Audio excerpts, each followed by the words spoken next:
يلا نعمل الكباب التحفة ده بطريقة سهلة وبسيطة، مش تاخد وقت معاكم والنتيجة حلوة جدا، لازم تجربوها. هنجيب لحمة بتلو. اول هنجيب بصلة مفرومة وفلفل اسود وملح وبابريكا وبهارات شوي. نص كيلو لحمة بتلو زي ما انتم شايفين متقطعة صغير. هحط التتبيلة ليلة كاملة في التلاجة، الصبح نصحى بقى نعملها.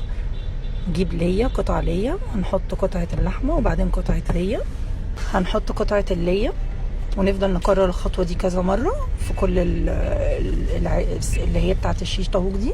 وهندهن دي شواية على البوتاجاز حلوة جدا وبيطلع طعمها زي شوي بالظبط.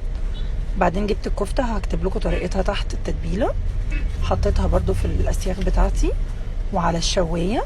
بعد ما خلصت الشوي بتاع اللحمة بدهنها زيت كده عشان تبقى بتلمع معايا كده، استوت بقت حلوة جدا. بفضل اقلب فيها لحد ما اوصل للنتيجة دي.